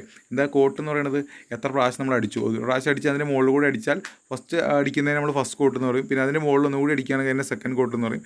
യൂഷ്വലി നമ്മൾ വീടുകളൊക്കെ ചെയ്യുമ്പോൾ 2 കോട്ട് അടിക്കും അല്ലേ, എന്നാലേ കറക്റ്റ് ഉള്ളിലുള്ള കാര്യങ്ങളൊക്കെ എന്തെങ്കിലും ഉള്ളിൽ എന്തെങ്കിലും പാച്ച് വർക്ക് കാര്യങ്ങളൊക്കെ ഉണ്ടെങ്കിൽ അത് കാണാതിരിക്കണമെങ്കിൽ, അങ്ങനെ പാച്ച് വർക്കുകളൊക്കെ വന്നാൽ ചിലപ്പോൾ 2 കൂടുതൽ കോട്ടുകൾ നമ്മൾ അടിക്കേണ്ടി വരും. എങ്കിൽ യൂഷ്വലി ഉള്ളിലുള്ള കാര്യങ്ങളൊന്നും ചുമരിൻ്റെ ഭാഗങ്ങളൊന്നും കാണാതെ, അതിലെന്തെങ്കിലും വെട്ടുകളൊക്കെ ഉണ്ടെങ്കിൽ അതൊന്നും കാണാതെ നിൽക്കണമെങ്കിൽ 2 കോട്ടെങ്കിലും അടിക്കണം അല്ലേ. അപ്പോൾ അത്രയും ഡബിൾ മെറ്റീരിയൽ നമ്മൾ ഉപയോഗിക്കേണ്ടി വരും അല്ലേ. അപ്പോൾ അതിനനുസരിച്ച് അത് നമ്മൾ പ്രത്യേകം ഡിസ്ക്രിപ്ഷനിൽ നമ്മൾ പറയണം എത്ര കോട്ട് നമ്മൾ കൊടുക്കണം എന്നുള്ള കാര്യം പറയുന്നതാണ് പറയുന്നത്. ജസ്റ്റ് മനസ്സിലാക്കി വയ്ക്കുക. അത് measurement can be taken in flat, അതായത് ഫ്ലാറ്റുള്ള ഒരു ഏരിയയിൽ തന്നെയാണ് നമ്മൾ മെഷർമെൻറ്റ് എടുക്കുക. ചിലപ്പോൾ സർഫസ് അങ്ങനെ ഉണ്ടാവും, സർഫസിൽ റിലേഷൻസ് ഉണ്ടാവും, അല്ലെങ്കിൽ കുറേ ഹോൾസൊക്കെ ഉള്ള സർഫസൊക്കെ ആയിരിക്കും, പോറസ് ആയിരിക്കാം. എങ്കിൽ നമ്മൾ ഫ്ലാറ്റ് ആയിട്ടുള്ള ഏരിയ തന്നെയാണ് നമ്മൾ എടുക്കുക. ഇപ്പോൾ ഇതേമാതിരി തന്നെ കൊറുഗേറ്റഡ് സർഫസ് ഒക്കെ ആണെങ്കിൽ നമ്മൾ ഫ്ലാറ്റ് ആയിട്ട് തന്നെയാണ് മെഷർമെൻറ്റ്സ് എടുക്കുക. Description shall be include the preparation of surface as rubbing down, അതായത് ഡിസ്ക്രിപ്ഷനിൽ നമ്മളതിൻ്റെ പ്രിപ്പറേഷന് മുന്നേ സർഫസ് പ്രിപ്പയർ ചെയ്യുന്ന കാര്യം കൂടി നമ്മൾ എന്ത് ചെയ്യും, ഇൻക്ലൂഡ് ചെയ്യണം. മുകളിൽ പറഞ്ഞ പോലെ തന്നെ different surface as steel, wood, fibre, concrete etcetera shall be measured under separate items, അതായത് ഏത് ടൈപ്പ് മെറ്റീരിയലാണോ നമ്മൾ ചെയ്യുന്നത് അത് സെപ്പറേറ്റ് ആയിട്ട് ക്വാണ്ടിറ്റി കാണണം. ഇപ്പോൾ സ്റ്റീലിൽ നമ്മൾ ചെയ്യുന്ന പെയിൻറ്റ് ചെയ്യുന്ന മെറ്റീരിയൽ ആയിരിക്കില്ല ചിലപ്പോൾ നമ്മൾ എന്ത് ചെയ്യുക കോൺക്രീറ്റിൽ അല്ലെങ്കിൽ ചുമരുമ്പോൾ നമ്മൾ കൊടുക്കുക അല്ലേ. മെറ്റീരിയൽ വ്യത്യാസം ഉണ്ടാവും, അല്ലെങ്കിൽ അതിൽ കൊടുക്കുന്ന കോട്ടുകൾക്ക് വ്യത്യാസം ഉണ്ടാവും. അപ്പോൾ അത് ഏത് മെറ്റീരിയലാണോ ചെയ്യുന്നത് അത് സെപ്പറേറ്റ് ക്വാണ്ടിറ്റി കാണാൻ നമ്മൾ ശ്രദ്ധിക്കണം. ഇനി കൊറുഗേറ്റഡ് സർഫസ് ആണെങ്കിൽ the percentage increase is same as white വാഷിങ്ങിൽ നമ്മൾ പറഞ്ഞ പോലെ തന്നെ പെർസെൻറ്റേജ് ഇൻക്രീസ് നമ്മൾ ഇവിടെയും കൊടുക്കണം കൊറുഗേറ്റഡ് സർഫസ് ആണെങ്കിൽ. പിന്നെ പെയിൻറ്റിങ്ങിൽ അടുത്തായിട്ട് ഇമ്പോർട്ടൻ്റ് ആയിട്ട് കൊറുഗേറ്റഡ് സർഫസിൻ്റെ പറഞ്ഞ പോലെ തന്നെ അതിനേക്കാൾ കൂടുതലായിട്ട് ഇമ്പോർട്ടൻ്റ് ആയിട്ട് നമുക്ക് പറയാനുള്ളത് പെയിൻറ്റിങ് ഫോർ ഡോർസ് ആൻഡ് വിൻഡോസിൽ നമ്മൾ കൊടുക്കുന്ന പെയിൻറ്റിങ്ങിനെ കുറിച്ചാണ് പറയുന്നത്. It is measured in M² square feet, അങ്ങനെ തന്നെയാണ് മെഷർമെൻറ്റ് ചെയ്യുക, M² തന്നെയാണ്. Area are found out by multiplying the measured flat area by a coefficient, ഒരു കോഎഫിഷ്യൻ്റ് കൊണ്ട് മൾട്ടിപ്ലൈ ചെയ്തിട്ടാണ് നമ്മൾ ക്വാണ്ടിറ്റി കാണാമെന്നാണ് പറഞ്ഞത്. അതായത് ഒരു ഡോർ അല്ലെങ്കിൽ വിൻഡോൻ്റെ ഓപ്പണിങ്ങിൽ നമ്മൾ അല്ലെങ്കിൽ അതിൻ്റെ ഷട്ടറിൽ നമ്മൾ പെയിൻറ്റ് ചെയ്യുകയാണെങ്കിൽ ജസ്റ്റ് നമ്മൾ ഏരിയ കണ്ടുപിടിച്ചാൽ പോരാ, അതിനോട് കോഎഫിഷ്യൻ്റ് ഓഫ് പെയിൻറ്റിങ് നമ്മൾ എന്ത് ചെയ്യണം, മൾട്ടിപ്ലൈ ചെയ്യണം എന്നാണ് പറയുന്നത്. അപ്പോൾ എത്രയാണ് കോഎഫിഷ്യൻ്റ് എടുക്കുക നമുക്ക് വഴിയെ പറയാം. The painting coefficient and multiplying factors R എന്ന് പറഞ്ഞിട്ട് കൊടുത്തിട്ടുണ്ട് എന്തൊക്കെയാണ് വരുന്നത് എന്നുള്ളത്. അതായത് നമ്മൾ ഏരിയ കണ്ടു അല്ലേ, നീളവും വീതിയും നോക്കി നമ്മൾ ഏരിയ കണ്ടു. ഇതിനോട് കൂടി ഒരു കോഎഫിഷ്യൻറ്റും കൂടി ഏത് ടൈപ്പിൽ നമ്മൾ പെയിൻറ്റ് ചെയ്യുന്നത് അല്ലെങ്കിൽ ഏത് ടൈപ്പ് ഓഫ് ഡോർ ഫ്രെയിം അല്ലെങ്കിൽ വിൻഡോ ഫ്രെയിമിലാണ് നമ്മൾ പെയിൻറ്റ് ചെയ്യുന്നതിനനുസരിച്ച് നമുക്ക് എന്ത് ചെയ്യുന്നുണ്ട്, കോഎഫിഷ്യൻസ് വരുന്നുണ്ട്. അപ്പോൾ അതെങ്ങനെയാണെന്നുള്ളത് നമുക്ക് നോക്കാം. ഫസ്റ്റ് നമ്മൾ ഡോർ ആൻഡ് വിൻഡോൻ്റെ കാര്യമാണ് പറയുന്നത്. അതിൽ 3 കോളംസ് കൊടുത്തിട്ടുണ്ട്. ഒന്ന് പർട്ടിക്കുലേഴ്സ്, അതായത് എന്താണ് ഡിസ്ക്രിപ്ഷൻ, എന്തിനാണ് നമ്മൾ ചെയ്യണം എന്നുള്ള കാര്യമാണ് പറയുന്നത്. പിന്നെ മെത്തേഡ് ഓഫ് മെഷർമെൻറ്റ്, എങ്ങനെയാണ് നമ്മൾ മെഷർ ചെയ്യുന്നതാണ് പറയുന്നത്. കോഎഫിഷ്യൻ്റ് ഓർ മൾട്ടിപ്ലൈയിങ് പാറ്റേൺ, 3ാമത്തെ കോളത്തിൽ അത് എൻ്റെ കോഎഫിഷ്യൻ്റ് എത്രയാണ്, കിട്ടിയ ഏരിയനോട് കൂടി എത്രയാണ് മൾട്ടിപ്ലൈ ചെയ്യേണ്ടത് എന്നാണ് പറയുന്നത്. അപ്പോൾ ഒന്നാമത് പറയുന്നത് panelled and framed, braced, ledged, battened and ledged and framed, ledged and braced or framed, അങ്ങനെയുള്ള രീതിക്കുള്ള ഡോർസ് ഓർ വിൻഡോസ്. അതായത് യൂഷ്വലി നമ്മൾ കാണുന്ന രീതിയിലുള്ള ഫ്രെയിം ഫുള്ളായിട്ട് മരമൊക്കെ വരുന്ന രീതിക്ക് അത് ഈ തരത്തിലുള്ള ബാറ്റൺ ബിൽഡിംഗ് ആവില്ല, ഫ്രെയിംഡ് ആവാം, പാനൽഡ് ആവാം, അങ്ങനെ പല രീതിക്കുള്ള ഫുള്ളി ക്ലോസ്ഡ് ആയിട്ടുള്ള ഡോർ ഫ്രെയിംസ് ഉണ്ടാവും. അപ്പോൾ അതിൽ എങ്ങനെ പെയിൻറ്റ് ചെയ്യുന്നതെന്നാണ് കണക്കാക്കുന്നത്. പിന്നെ മെഷർമെൻറ്റ് മെത്തേഡ് എന്ന് പറഞ്ഞാൽ measured flat include edges, cleat etcetera in the items, അതായത് ഫ്ലാറ്റ് ആയിട്ട് തന്നെ മെഷർ ചെയ്യുന്നത്. അതിലെന്തൊക്കെ ഇൻക്ലൂഡ് ആവും, നമ്മളിപ്പോൾ പറയുന്ന എഡ്ജസ് നമ്മൾ ഇൻക്ലൂഡ് ചെയ്യിക്കും. അതായത് ക്ലീറ്റ് എന്ന് പറഞ്ഞാൽ ഡോറൊക്കെ വന്ന് നിൽക്കാനുള്ള ചെറിയ കട്ടിങ് ഒക്കെ അല്ലേ. അപ്പോൾ അങ്ങനെ കട്ടിങ് വരുന്ന ഭാഗമൊക്കെ ഇൻക്ലൂഡ് ആക്കിക്കൊണ്ടുള്ള ഒരു ഫ്ലാറ്റ് ഏരിയ ആണ് നമ്മൾ എന്ത് ചെയ്യുന്നത്, മെഷർ ചെയ്യുന്നത്. അതിനോടുകൂടി നമ്മൾ കോഎഫിഷ്യൻറ്റ് മൾട്ടിപ്ലൈ ചെയ്യാണ് അല്ലേ. അതായത് ഓരോ കട്ടിങ്ങിലേക്ക് ഇറങ്ങിപ്പോയിട്ടല്ല, നമ്മൾ ജസ്റ്റ് ഫ്ലാറ്റ് ആയിട്ടുള്ള ഏരിയ ആണ് അവിടെ എടുക്കുന്നത്. ആ ഏരിയയോട് നമ്മൾ എത്ര കോഎഫിഷ്യൻറ്റ് മൾട്ടിപ്ലൈ ചെയ്യണമെന്നാണ് പറയുന്നത്. അത് നമ്മൾ രണ്ട് സൈഡിൻ്റെ ഏരിയ കാണും. ഇപ്പോൾ ഒരു ഡോർ നമ്മൾ പെയിൻറ്റ് ചെയ്തു, അതിൻ്റെ ഏരിയ കാണുകയാണ്. അപ്പോൾ നമുക്ക് 100 m² എന്ന് കിട്ടിയെന്ന് വിചാരിക്കുക, ഫോർ എക്സാമ്പിൾ. അതിനോടുകൂടി നമ്മൾ എന്ത് ചെയ്യണം, ടു ക്വാർട്ടർ, അതായത് 2/4 നമ്മൾ 2.25 അല്ലേ. 2 ക്വാർട്ടർ എന്ന് പറഞ്ഞാൽ എന്താണ്, 1/4 എന്ന് പറഞ്ഞാൽ എന്താ അതിൻ്റെ അർത്ഥം, 2.25 അല്ലേ. അപ്പോൾ നമ്മൾ അതിൻ്റെ കോഎഫിഷ്യൻറ്റ് 2.25 ആണ് ഫോർ 2 സൈഡ്സ്. രണ്ട് സൈഡുകളുടെയും ക്വാണ്ടിറ്റി നമ്മൾ കാണുകയാണെങ്കിൽ 2.25 ആണ് നമ്മൾ എന്ത് ചെയ്യുന്നത്, കോഎഫിഷ്യൻ്റ് ഓർ മൾട്ടിപ്ലൈയിങ് ഫാക്ടറായിട്ട് നമ്മൾ എടുക്കേണ്ടത്. മൾട്ടിപ്ലൈ ചെയ്യുന്ന ഫാക്ടറായിട്ട് 2.25 എടുക്കേണ്ടത്. ഈ രീതിയിലുള്ള പാനൽഡ് അല്ലെങ്കിൽ ഫ്രെയിംഡ് ഡോർസിനൊക്കെ നമ്മളതാണ് ചെയ്യേണ്ടത്. അതായത് ഫുള്ളായിട്ടുള്ള മരം വരുന്ന രീതിയിലുള്ള ഫ്രെയിമുകൾ വരുന്നതിന് നമ്മൾ 2.25 ആണ് നമ്മൾ രണ്ട് സൈഡിനും എടുക്കേണ്ടത്. ഇനി ഒരു സൈഡിനാണെങ്കിൽ എന്ത് ചെയ്യണം, അതിൻ്റെ ഹാഫായിരിക്കും നമ്മൾ എടുക്കേണ്ടി വരിക. 1/8 എന്നുള്ള വാല്യൂ ആയിരിക്കും നമ്മൾ എടുക്കേണ്ടി വരിക അല്ലേ. 2.25ൻ്റെ പകുതി. ഇനി fully glazed or gauge door, റോഡല്ല doors. Okay, fully glazed door ആണെങ്കിൽ മെയിനായിട്ട് പറയുന്നത് ഫുള്ളി ഗ്ലേസ്ഡ് ഡോർ. അപ്പോൾ അത് ഇതേപോലെ ഫ്ലാറ്റ് ആയിട്ടുള്ള തന്നെ മെഷർമെൻറ്റ് എടുക്കണം. ഫുള്ളി ഗ്ലേസ്ഡ് എന്ന് പറഞ്ഞാൽ എന്താണ്, നമ്മൾ കണ്ണാടികളൊക്കെ കൊടുത്തിട്ടുള്ള, അതായത് എല്ലാ ഫ്രെയിം പോർഷനിലും നമ്മൾ കണ്ണാടി കൊടുത്തിട്ടില്ലേ, നമുക്കന്ന് അപ്പുറത്തേക്ക് കാണാം, അല്ലെങ്കിൽ അവിടെ നമ്മൾ കാണാനുള്ള ഗ്ലാസ് കൊടുത്തിരിക്കുകയാണ്. അവിടെ നമ്മൾ എന്ത് ചെയ്യും, ഗ്ലാസ് ചെയ്യുമ്പോൾ ഗ്ലാസിൻ്റെ മുകളിൽ നമ്മൾ പെയിൻറ്റ് ചെയ്യേണ്ട ആവശ്യം വരുന്നുണ്ടോ? ഇല്ല, ഗ്ലാസിൻ്റെ മുകളിൽ നമ്മൾ പെയിൻറ്റ് ചെയ്യേണ്ട. അപ്പോൾ അതുകൊണ്ട് ഫുള്ളി ഗ്ലേസ്ഡ് ഡോർസിന് എങ്ങനെയാണ് നമ്മൾ എടുക്കുന്നതാണ്. അതിന് നമ്മൾ മൾട്ടിപ്ലൈയിങ് ഫാക്ടർ എടുക്കേണ്ടത് 1 ഫോർ ബോത്ത് സൈഡ്സ്. അതായത് നമ്മൾ ഏരിയ കണ്ടു. ഇപ്പോൾ ആക്ച്വലി ഏരിയ നമ്മൾ കാണുക, ഒരു സൈഡിൻ്റെ നമ്മൾ ഏരിയ കാണാം അല്ലേ. ആ ഒരു സൈഡിൻ്റെ ഏരിയ കണ്ടിട്ട് മുകളിൽ നമ്മൾ പറഞ്ഞ മാതിരി ഇതേമാതിരി പാനൽ ഡോറൊക്കെ ആണെങ്കിൽ അപ്പോൾ എന്തുണ്ട്, അതിൽ ചെറിയ ഉള്ളിൽ കട്ടിങ്സ് ഡിസൈനൊക്കെ ഉണ്ടാവും. അതിൻ്റെ ഉള്ളിലൊക്കെ നമ്മൾ ഇറക്കി പെയിൻറ്റ് ചെയ്യും. അപ്പോൾ ആ കൺസിഡറേഷനിലാണ് നമ്മൾ രണ്ട് സൈഡിനും വേണ്ടിയിട്ട് 2.25 കൊണ്ട് നമ്മൾ മൾട്ടിപ്ലൈ ചെയ്യുന്നത്. ഇത് നോക്കുക, ഗ്ലേസ് ഡോർ ആണെങ്കിൽ നമുക്ക് എല്ലായിടത്തും പെയിൻറ്റ് ചെയ്യേണ്ട ആവശ്യം വരുന്നുണ്ടോ? ഇല്ല. ഈ കണ്ണാടി വരുന്ന ഭാഗത്ത് നമുക്ക് പെയിൻറ്റ് ചെയ്യേണ്ട ആവശ്യം വരുന്നില്ല. അതുകൊണ്ട് അത് ഫുള്ളി ഗ്ലേസ്ഡ് ആണ്. അപ്പോൾ അതുകൊണ്ട് കുറച്ച് ഭാഗം ചെയ്താൽ മതിയാവും. അതുകൊണ്ട് ഒരു ഏരിയ നമ്മൾ ടോട്ടൽ ഏരിയ കണ്ടു. എന്നിട്ട് രണ്ട് വശത്തിനും വേണ്ടിയിട്ട് നമ്മൾ എന്ത് ചെയ്താൽ മതി, 1 കൊണ്ട് മൾട്ടിപ്ലൈ ചെയ്താൽ മതി. 1 കൊണ്ട് മൾട്ടിപ്ലൈ ചെയ്താൽ കണ്ടുപിടിച്ച ക്വാണ്ടിറ്റി 1 ഫോർ ബോത്ത് സൈഡ്സ് അല്ലോ. 1 ഫോർ ബോത്ത് സൈഡ്സ് ഓർ 1/2 അതായത് ഹാഫ് ഫോർ 1 സൈഡ്. ഒരു സൈഡാണെങ്കിൽ നമ്മൾ 0.5 കൊണ്ട് മൾട്ടിപ്ലൈ ചെയ്യണം. രണ്ട് സൈഡിൻ്റെയും ക്വാണ്ടിറ്റി കാണുക വെച്ചാൽ ആ ഒരു ഏരിയ കാണാം, ഒരു സൈഡിൽ നിന്നുള്ള ഏരിയ കാണാം, അതിന് 1 കൊണ്ട് മൾട്ടിപ്ലൈ ചെയ്യാം. കാരണം എന്താണ്, ഫുള്ളി ഗ്ലേസ്ഡ് ആണ്. ആ ഗ്ലേസിങ്സ് കൊടുത്ത ഭാഗത്തൊന്നും നമ്മൾ പെയിൻറ്റ് ചെയ്യേണ്ട ആവശ്യം വരുന്നില്ല. ഇനി പാർഷ്യലി ഗ്ലേസ്ഡ് ആണെങ്കിൽ, അതായത് ഒരു ഡോറിൻ്റെ ടോപ്പ് പോർഷനിൽ മാത്രം, ഫ്രെയിമിൻ്റെ ടോപ്പ് പോർഷനിൽ മാത്രം നമ്മൾ കണ്ണാടി കൊടുക്കുകയാണ്, ബാക്കിയുള്ള പോർഷനിൽ കൊടുക്കുന്നില്ല. അല്ലെങ്കിൽ അവിടെ നമ്മൾ ഇപ്പോൾ ഒരു കിച്ചൺ ഡോറൊക്കെ ആണെങ്കിൽ നമ്മളവിടെ എന്ത് ചെയ്യും, ഗ്ലാസ് ആവും കൊടുത്തിട്ടുണ്ടാവുക അല്ലേ. അപ്പോൾ അങ്ങനെയുള്ള സ്ഥലങ്ങളിലൊക്കെ എന്താണ്, അത് പാർഷ്യലി ഗ്ലേസ്ഡ് ആണ്. പാർഷ്യലി ഗ്ലേസ് നമ്മൾ ഫ്ലാറ്റ് ആയിട്ട് തന്നെയാണ് മെഷർമെൻറ്റ് എടുക്കുന്നത്. രണ്ട് സൈഡിലും നമ്മൾ ക്വാണ്ടിറ്റി കാണുകയാണെങ്കിൽ, ഏരിയ കാണുകയാണെങ്കിൽ, നമ്മൾ ഒരു സൈഡിൽ നിന്നുള്ള ഏരിയ കണ്ടു, എന്നിട്ട് അതിനോടുകൂടി 2 കൊണ്ട് മൾട്ടിപ്ലൈ ചെയ്തു.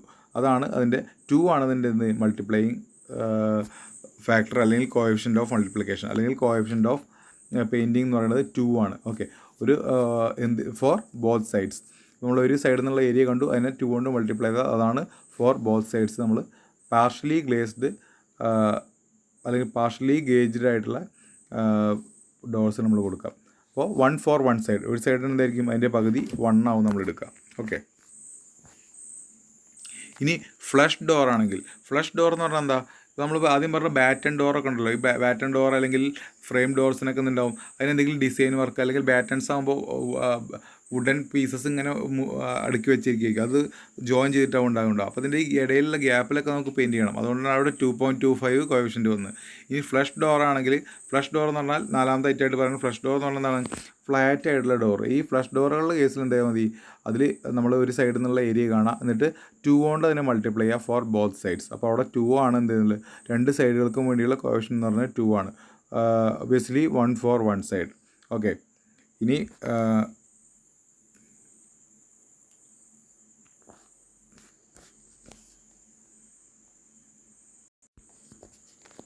ലാസ്റ്റായിട്ട് പറയുന്നത് വെൻറ്റിലേഷൻസിനൊക്കെ, അതായത് യൂഷ്വലി ഫ്ലഷ് വെൻറ്റിലേഷൻസ് ഒക്കെ നമ്മൾ പറയുകയാണെങ്കിൽ വെൻറ്റിലേഷൻസ് ആകുമ്പോൾ എന്തുണ്ടാവും, നമ്മൾ അതിൽ ചെറിയ ഓപ്പണിങ്സ് ഒക്കെ നമ്മൾ കൊടുത്തിട്ടുണ്ടാവും അല്ലേ. അതായത് വുഡൻ പീസുകൾ അല്ലെങ്കിൽ ഗ്ലാസ് പീസുകളൊക്കെ ചെരിച്ച് വെച്ചിട്ടൊക്കെ എന്ത് ചെയ്തിട്ടുണ്ടാവും നമ്മൾ അതിൽ ഓപ്പണിങ്സ് പോലെ കൊടുത്തിട്ടുണ്ടാവും വെൻറ്റിലേഷൻസിന് അല്ലേ. അപ്പോൾ അങ്ങനത്തെ കേസിൽ അവിടെ കണ്ടുപിടിച്ച ഏരിയനോട് 3 കൊണ്ടാണ് നമ്മൾ മൾട്ടിപ്ലൈ ചെയ്യേണ്ടത്. അത് ഈ ചെരിച്ച് വെച്ച പീസുകളിലൊക്കെ നമ്മൾ പെയിൻറ്റ് ചെയ്യേണ്ടി വരും. അപ്പോൾ അങ്ങനെയുള്ള വുഡൻ വെൻറ്റിലേഷൻസ് ഒക്കെ നമ്മൾ കൊടുക്കണമെന്ന് വെച്ചാൽ അവിടെ 3 ആണ് മൾട്ടിപ്ലൈയിങ് കോഎഫിഷ്യൻ്റ് ആയിട്ട് വരിക. പിന്നെ ഒരു സൈഡിന് വേണ്ടി മാത്രമാണെങ്കിൽ 1/1.5 അല്ലേ, 1.5 അല്ലെങ്കിൽ 1.5 ആണ് നമ്മൾ ഒരു സൈഡിന് വേണ്ടി എടുക്കേണ്ടത്. ജസ്റ്റ് അതും കൂടി ഒന്ന് ഓർത്ത് വയ്ക്കുക.